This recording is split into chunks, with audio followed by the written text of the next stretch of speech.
Good morning. Good morning. How are you doing on this wonderful and fantastic Sunday morning? We trust that you're feeling well and that you're doing well. I trust that you are. I tell you, we have a lot to be grateful for. No matter what we're going through, we're still alive. We're still in the land of the living. And that alone is something great to be praising the Lord for, regardless of what we're going through. As long as we have life, we have another chance. And so I want to say that today, that there's a lot of turbulence in the air and a lot of things are going on, but we've got to keep our eyes on the Lord. One thing I have learned in life, pain can either abort or birth. Let me say that again. Pain can either abort or birth. Normally, when people are going through a lot of pain and a lot of trials and a lot of tests and a lot of tribulations and a lot of betrayal and a lot of confusion, they tend to quit. They tend to give up. They tend to abort what the Lord is trying to do. Pain can birth great things. Betrayal and heartache and people lying on you and all these kind of things. You know what they can do? They can cause you to see and learn, not be bitter, not try to retaliate, but learn, be bitter, move on, and don't repeat. We're in a great season. And whenever we're getting ready to get into, the Lord is getting ready to do his greatest work, you must hear me this morning. Whenever the Lord is getting ready to do his greatest work, the enemy starts doing his greatest work. Let me say that again.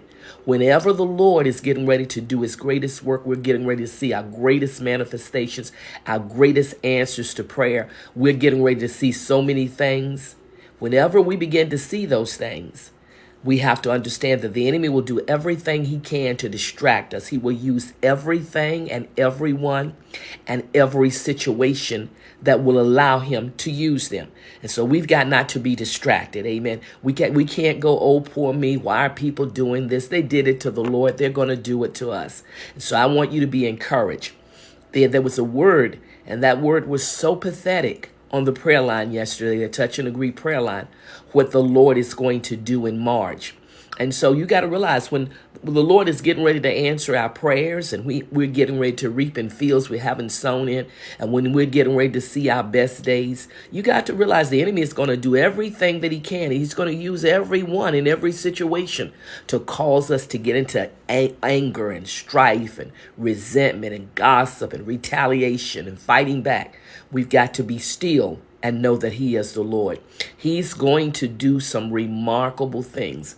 Everything that we go through, the good, the bad, and the ugly, especially the bad and ugly, I learned to learn the lessons. And sometimes we keep repeating it because we just ain't lesson. And we keep asking the Lord, why am I? Because we just didn't learn the lesson. So I want to encourage you today to don't you quit and don't you faint. This is my virtual service. I'm getting ready to go down. And by the time you look at this, we would have had a remarkable service. We're going down and we're going to shout and we're going to rejoice and we're going to be glad. Amen. We're not going to dwell on who did what, who said what, who did what. We're not going to fall into those traps. Amen. We're going to believe the Lord. Amen. By the time Jesus got to the cross, everybody that left him, all 12 of those disciples had left him.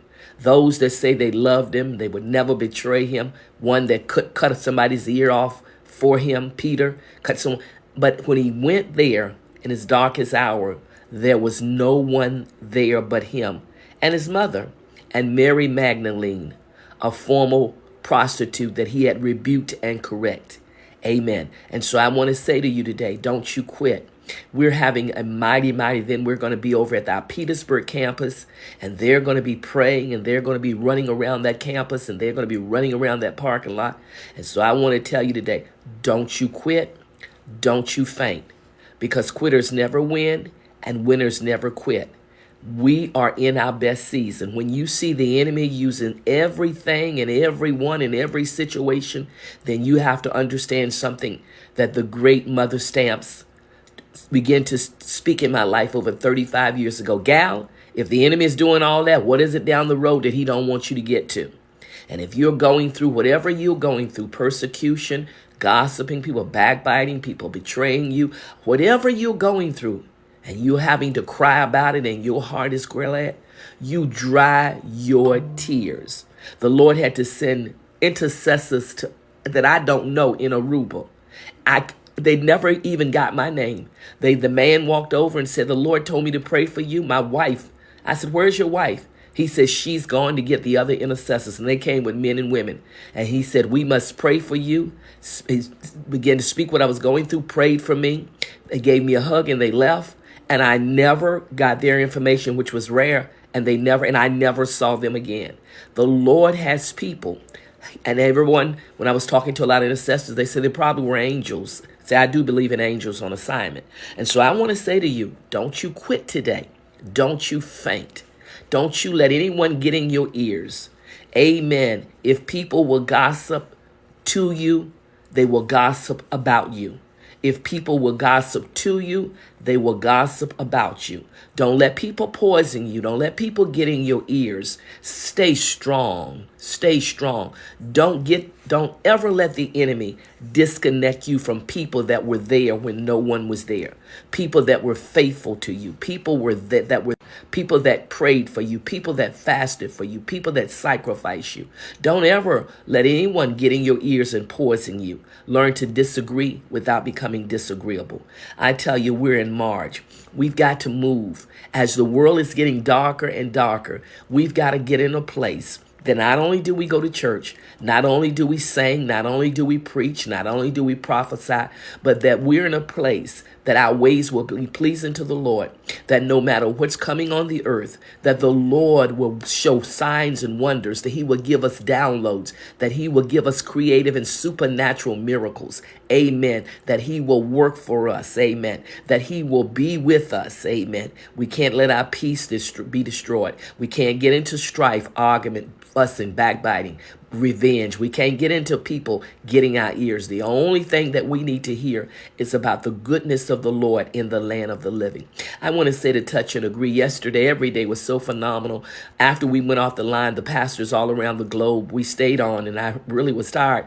We stayed on an extra about an hour and 40 minutes as the pastors were sharing and we were sharing, and it was a blessing. And many times they're in different time zones. When we are here, it's at night in a lot of those countries like Africa and other countries. So I want to say a special thank you to all of you from the bottom of my heart. I appreciate you so much. I appreciate you standing in the gap and making up the hedge with us. I don't ever want to be a person that I'm ungrateful to people that have prayed for me, that have fasted for me, that have labored for me, that have been there when no one was there.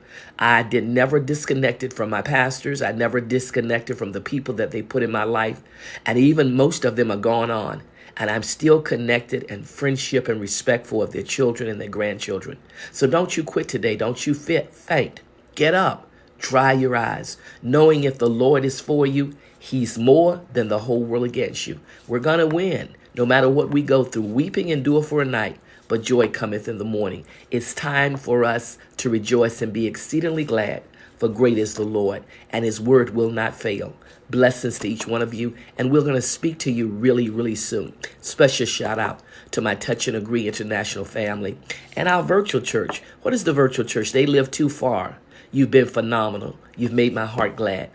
And I want to say a special shout out to all of you for your faithfulness and for loving the Lord that much, that we can stay together without strife, without any of it, and we can disagree without becoming disagreeable, and we can love on each other and be there for each other. Blessings to you. We'll speak soon.